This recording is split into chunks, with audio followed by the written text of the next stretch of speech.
brought in their own blood spatter expert, Tom Bevel, to confirm the findings of Dr. Shepard.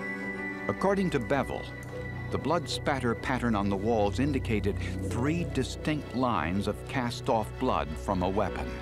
For example, if we had 3 cast-off stains that were going in 3 directions, that would be consistent with 3 blows, plus the one to create the blood in the first place. So in this case, we'd say there was a minimum of 4 blows that was delivered. And the blood pattern on the ceiling indicated that the blood hit at medium velocity between 5 and 25 feet per second. It's consistent with a beating. We've had blows that have been delivered to a blood source. In most cases, that will equate to a head wound. To find out how much blood Scott Dunn lost during the assault, Bevel conducted a blood saturation test. By pouring human blood onto a test piece of carpet, Bevel created the same size stain found in the bedroom, in this case 266 square inches. It took just under 2 units of blood to create the stain and soak through to the padding underneath. If you take that in consideration with all the other physical evidence that's there, such as the blood cleanup, the cutting out of the carpet, the blood spatter, the cast-off that's to the wall and also to the ceiling, along with that blood volume, it certainly is a high suspicion that somebody, in fact, is dead. Authorities 2 trails, what we refer to as cast-off trails. So if you had an object, for example, in your hand, and that object was blood-covered, and if you were swinging that object overhead, the centrifugal force of pulling the blood down to the end of the object will cast the blood in the direction the object is being swung. And in this case, it's going to the ceiling. There are 2 distinct trails, and you can tell that there's at least 2 swings with the blood-covered object. luminol was then applied to the rest of the house and even to the outside steps and walkways. At one point, there's a swipe of leading into the utility room that would have been about head level if you were carrying a body and had to turn the body sideways to get it through a normal door. And wow, what do I do? A timeline that does not hold up, says former Oklahoma City homicide detective Tom Bevel, who now works privately as a crime scene analyst for Carrie Baker's family. She's been dead longer than the time frame that has been given. Bevel says paramedics report that a reddish rash called lividity that normally forms an hour to 3 hours after death was forming on Carrie's body when they arrived, which Bevel says means Carrie must have died long before Matt Baker left the house to rent a movie. I think that he is in big trouble when he gave his statement as to when he left, and the physical evidence of the lividity that we're finding. Investigator Bevel says there are other problems with Matt's story. He says the locked bedroom door is a red flag, rare in a suicide case, as is a typed suicide note. And he finds it suspicious that the first thing Matt does before CPR and as he is calling 911 is try to put Carrie's clothes back on. I knew my wife well enough that that would have been embarrassing for her. I did not want the EMTs to come in and see her naked. It's been my experience that if you're going to do CPR to try and do life-saving, you're not really concerned about dressing the individual. You go to life-saving first, not second. Matt Baker's attorney can... Anything in her esophagus that she was choked to death, and there's no evidence of fibers on her body. That's pretty strong, reasonable doubt material. I think that it is something that in our society, we hang that hat with the jury, and it is up to them to make that decision. Because no one can say exactly how Carrie died, Waco, a town that elevates its preachers and... Investigators turned to forensic science to find the truth.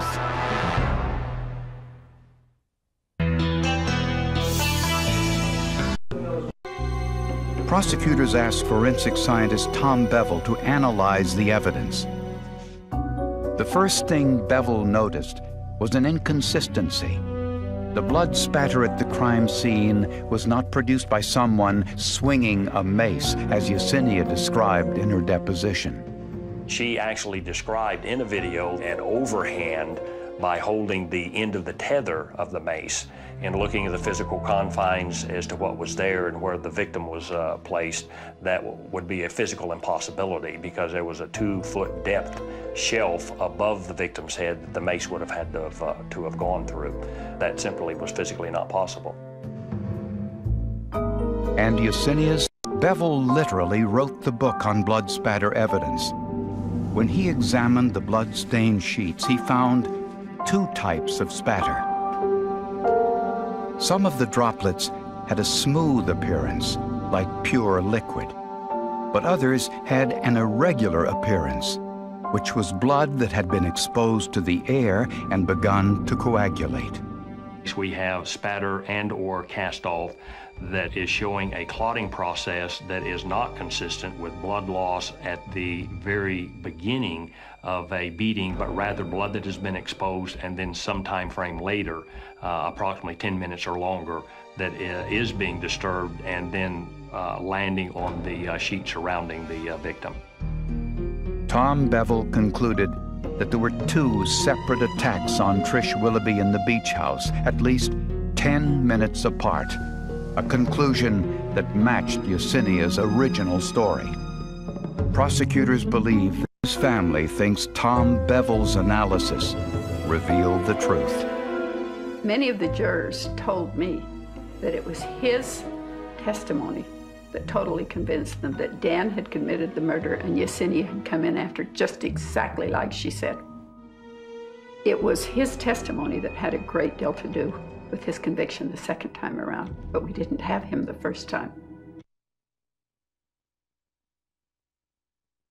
That struck me as being very... Teams of top forensic scientists to find out. Was this cold-blooded murder? The round is coming in through the driver's door. Or was an innocent man wrongly accused? Find the truth. Coming up next, a disturbing blood spatter analysis of the patrol car. We've got to be seeing blood, bone, bullet fragments. They come to some startlingly different conclusions. He was in the vehicle at the time that he was shot. When verdict you decide, Kevin LeMans also said his brother was shot inside the patrol car. The defense maintains this is impossible. The state's theory is that James LeMans was sitting in the driver's seat of the patrol car, looking towards the field.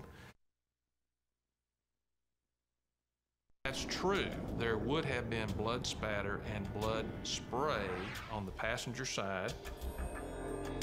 But the state is certain things happened just as Kevin LeMans claims. And they're convinced forensic science will prove them right.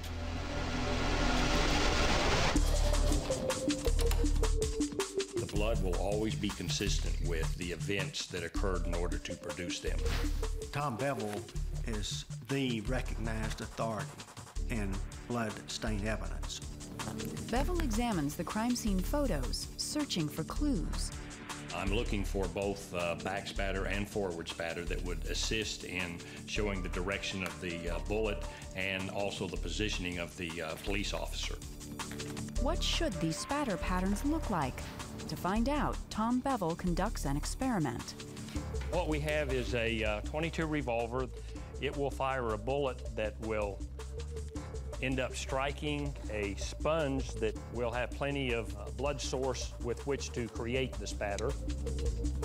We're going to capture the forward and the back spatter on white cardboard so that we can see the distribution and the pattern that it creates.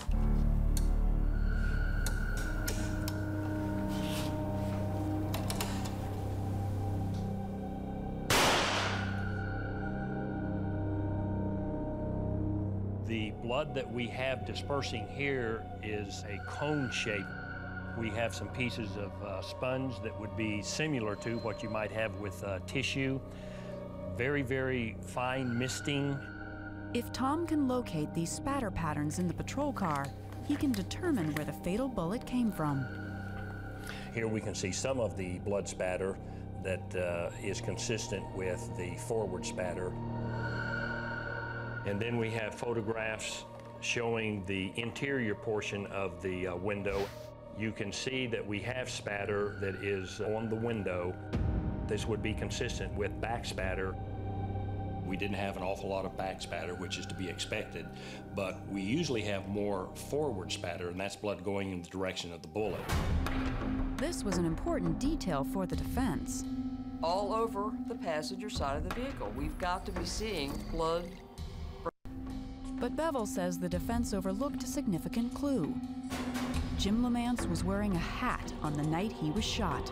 We had a cap that the bullet is actually traveling through, and that acts like a catcher's mitt. It's blocking most of the blood from actually exiting. To further corroborate that, on the inside of the hat, we do have the amount of blood, tissue, and hair that you would expect to be there if the baseball cap was helping to block. The defense doesn't buy this explanation. But for Bevel, the evidence is clear. Simply the best explanation, in my opinion, is that the round is coming in through the driver's door and striking the officer as he's looking out that window. The picture is coming into focus, but the state knows. And second, did the cleaning of the limo wipe away important evidence of the sniper's location? If we can make the shots, we may make history. When JFK inside the target car returns. But we need to leave even less room for doubt. After the Kennedy limousine pulled into the day of the assassination, the Secret Service took the limo back to Washington, and the next day took a series of photographs. They show the blood on the back seat. However, blood spatter is hard to see.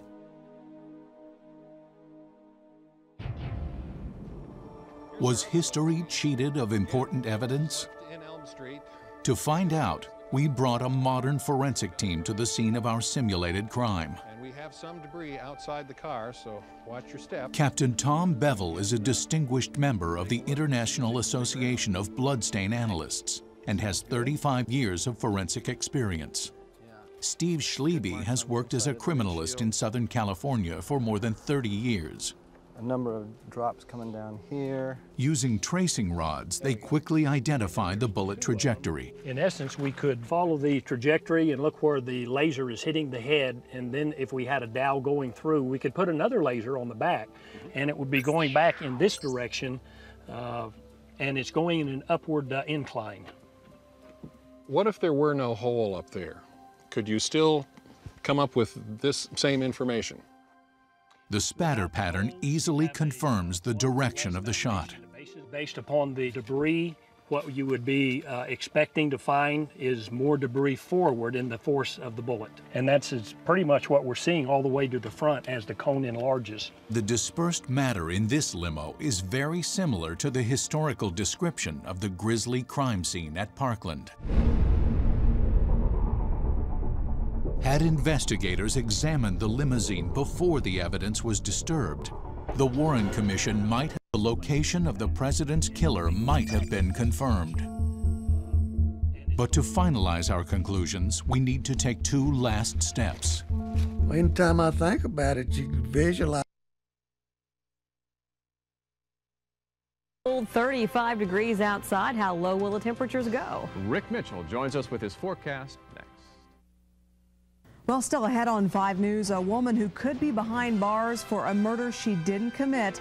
We'll tell you why she's waiting for justice. And still ahead, decisions made in Dallas could have a big impact on Oklahoma travelers.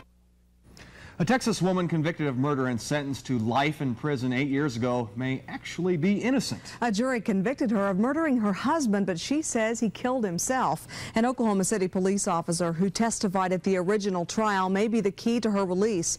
To make it happen, he's crossing the so-called blue line to testify against a Texas officer who may have lied to get a conviction.